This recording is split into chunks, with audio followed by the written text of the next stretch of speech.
The first big free update of 2026 should be coming soon, along with the first DLC of the year. Free updates for Jurassic World Evolution are oftentimes even better than the DLC, introducing new features and settings. So I'm excited for news to drop soon on the updates. But in the meantime, here's 20 game-changing improvements that I hope to see in the future of the game. I've split the list into 10 big changes and 10 small improvements. I also asked you guys for inputs, so some of your ideas are on the list. Let's start with the small things that I think will still have a big impact. First off, all lights should have a setting to keep them permanently on. Currently, almost all lights are off during the daytime, only coming on at night. This means indoor spaces that we build with the modular system are very dark, sometimes even pitch black during the day. A simple toggle allows us to light our indoor structures. Second on the list, a mirror function. Prehistoric Kingdom allows you to mirror single items and even whole structures, groups of items, which makes it really easy to make symmetrical builds. It could cut some build times in half. Personally, I'm a big fan of asymmetry, but even so, when I play Prehistoric Kingdom, I find myself regularly mirroring things. Even something as simple as mirroring a sign or a statue really improves design details in a build. Third has to do with skins. I love skins for the dinosaurs. I've done a whole video on my favorite skin combos for every single species. When looking through all those skins, I had an idea for an addition to the skin system that I'd really like to see. What I really want Frontier to do, Frontier, if you happen to be watching, my condolences, but also what would be really fun is if we hit random, the skin in the preview actually also randomizes. Like maybe have like an extra button here, and you click on it and you get a different skin. You click on it, you get a different skin. You click on it, you get a different skin. That would be so awesome, to like an easy way to explore different combinations of skin color and pattern. If you know me, you know I like skins, and you also know I like rocks. So of course, one of my suggestions has to do with rocks, and specifically making rocks recolorable. I find the current selection pretty limited. That's not because I need hot pink rocks, but being able to make slight color variations would help make a rock formation look more natural than all the rocks being the exact same color, or this weird mix of the colors that we have. This is probably a bigger change to make than I think. I've separated my list into big and small things based on zero knowledge of what would be easier and what would be more difficult and time-consuming for the developers to implement. It's always easier said than done, but I do think that even though this is likely more difficult than I think it is, it's probably still peanuts compared to the 10 big things coming later in this video. Last week, I showed you a trick discovered by JWE3 to break the limit on the rescale function, allowing you to make objects much bigger and much smaller than without the glitch. This really should just be a feature though. While making statues as big as an aviary is spectacular and very fun, it's actually the option to shrink building pieces beyond the limit that really increases the versatility and allows for more detailed building. The next change that I think would be pretty small and easy to implement is a Jurassic Park style reskin of the Cretaceous grooves, possibly even an entirely different style of boat. That way one attraction feels like two entirely different attractions within your park, even though under the hood the functionality is still the same, and the only difference that has to be made is to switch the model of two kayakers with the model of a different boat. Another update to the Cretaceous cruise is that I think it should be able to go through aviaries, as dangerous as that is, as I've mentioned in a previous update ideas video. Yes, this is dangerous and unrealistic, but no more so than kayaking through a Spinosaurus habitat. We should have that freedom. If you are enjoying this video, give it a like. It lets the algorithm know it should show you and others more of my videos. And if you want to make sure you won't miss out on any news, hit the subscribe. Jurassic World Evolution 3 has a lot of pieces. You'd think we have everything, but actually there's one type of item really missing, and that's just a plain piece of glass. The only see-through glass we have currently has a metal framework, which limits its versatility. A plain glass piece as a flat slab, but also some curved glass pieces are must-haves, and so quintessential that I definitely don't think it would be right to put them in a paid DLC.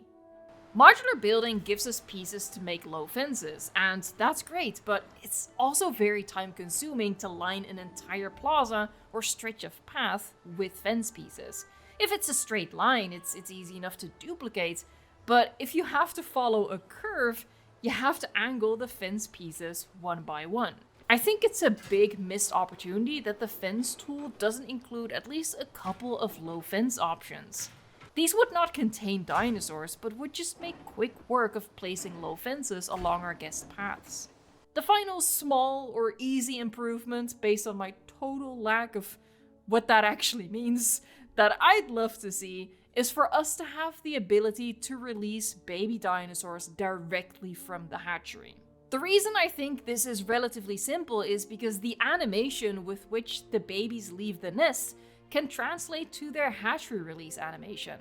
It just doesn't make much sense to me that a dinosaur bred in the hatchery necessarily has to reach full adulthood to release. They're in there throughout their lifespan. They're in there as babies. Why wouldn't we be able to release them sooner? This leads me into the first of 10 big updates. The first being baby hybrids.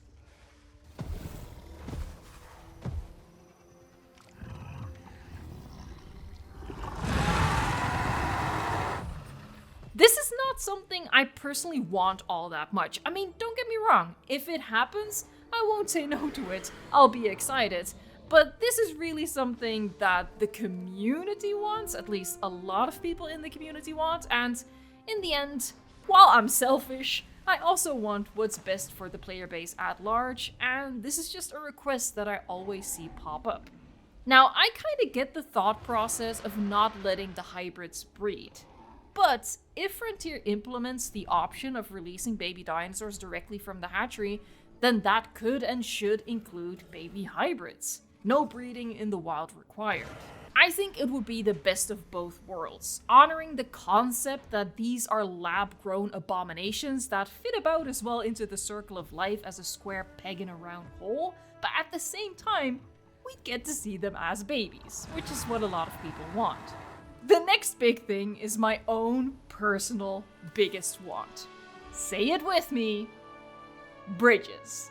The game needs functioning bridges. Something I kept in mind while making this list is that Frontier doesn't change features and functions in free updates. They only add features and functions. So to get bridges in the game would never be a case of them overhauling the path system to work the way it does in the Planet series, for example. The path system is what it is, but they can still add bridges either by introducing a modular piece that guests and dinosaurs can walk over and that we can incorporate into our bridge builds, or a couple of blank pre-built bridges at varying lengths that we can then decorate with modular pieces to customize them and make them unique, make them fit into our parks, kind of like how we have blank attractions and blank amenities. Not to be dramatic, she says before knowing damn well she's about to be dramatic, but in my opinion, the lack of bridges is genuinely the one thing holding the game back. Everything else I can look past. Everything else I think is gravy, but no bridges is a crime. I want bridges to go over stuff, but I also want tunnels to go under. Specifically, I think if possible, a tunneling function should be added to the terrain tool so we can easily make caves and tunnel systems, hollow out mountains, all that sort of stuff. And this would not be anything new to Frontier. This is something that the terrain tool in the Planet series has. This might actually be a workaround for bridges too. If you just leave a tiny sliver of terrain over a river or canyon, you could turn that into a bridge. Next on the list of big things, custom aviaries. Currently, flying reptiles cannot be contained by modular building pieces, which is odd because everything else can be contained by the modular pieces. It works perfectly for land creatures and for the marine reptiles, but somehow not for the flying reptiles. If they make it so that they can be contained by modular pieces, we can make bigger aviaries for our giant flying reptiles who look cramped in the aviaries that we have, and we can make smaller aviaries for our smaller flying reptiles who right now kind of disappear even in a single dome. From the aviaries to the lagoons, specifically natural lagoons. I mentioned this already in the video from last week about DLC that I would add in 2026 if I was in charge, which I definitely shouldn't be, but if you like this video then you'll like that one, so I will link it at the end. Ideally, Frontier would have applied Planet Coaster 2's pool tool to Jurassic World Evolution 3 for making lagoons, but they didn't. And like I said, they never change things with free updates, they only add stuff. So that system should have been in the game from the start. It wasn't, so I'm not expecting that to ever come. The lagoons, the way they work is just how it is, snapping circles together. However, what they could still do is add a new type of lagoon that again works the same way as the current variations, but the difference is that it has a beachy, sandy edge instead of a concrete wall. This way we can create natural looking lagoons that, hopefully, one day, certain animal behaviors and animations will make use of. Speaking of beaches, there's one big improvement the island generator still needs, and that is to allow us to change the shape of the island using the terrain tools. The previous update introduced the ability to place decorative items outside of the generated map borders. A future update needs to take the next step and just give us full control for making custom island shapes. Generating a random island is fantastic. When Frontier first revealed this feature shortly before launch, my mind was blown and it was caught on camera. And again, not to be dramatic, she says before definitely being dramatic, but genuinely I don't think I will ever forget how exciting that was. Don't judge me, okay? This series of games is not just my job, but basically my whole personality. Random islands are fantastic, but we also want the ability to tweak the coastlines as needed, or go fully custom with the shape and recreate Nublar, for example. The last suggestion from my list before I highlight some comments from you guys is sauropods and hadrosaurs fighting back. Combat isn't that important to how I play the game, but I am a cheerleader for badass herbivores in any media, and of course that includes this game. It would require several new animation sets, so I'm not downplaying how much work this would be, but I think a lot of similar species can share the same animations and cut down on the amount of work. On my community post, a lot of you guys added ideas for free updates, and I picked 3 that really stood out to me and that I hadn't already covered in my own list, and also this way I could get to a nice round 20. Thank you. First up is an idea by Prehistoric Estates. The comment is a 2-for-1, but I'm focusing on the enrichment items. I think enrichment items would add a lot of extra life to the habitats and the animals. Of course, for this to be implemented well, it would have to come with the dinosaurs being able to interact with the enrichment items, which again means a whole lot of new animations. So many that this is probably an unrealistic ask, but hey, no harm in asking anyway. The next suggestion is by Evolution Circle. Pterosaurs eating from the deep water. I am really putting the pressure on the animators with all of these wishes. I'm so sorry. But this is what you get when you have a reputation of making awesome animations. We get greedy and we want to see more. I think an animation of pterosaurs skimming the surface of the water to snatch fish would be really fantastic, and a single animation could probably go a long way and be reused by a lot of the species. Alternatively, they could have the pterosaurs sit at the edge of the water and perform the same fishing animation that they currently do with the feeder, so it at least removes the need for a feeder in wild ecosystem builds.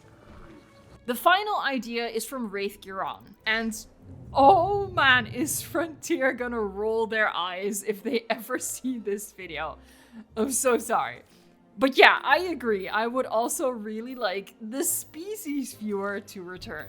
Yeah, we have a version of it in the hatchery now, which is fantastic. That's exactly what we've spent years asking for and bugging Frontier about. But the species viewer gives us an even better look at the skins. More importantly though, I think the new species viewer should include all solo animations to cycle through and show all of the skins for the babies as well. Check out my video from last week about the 5 DLC I think Jurassic World Evolution 3 really needs to diversify the roster of animals. Thank you so much for watching, liking, subscribing, and until next time, enjoy the game.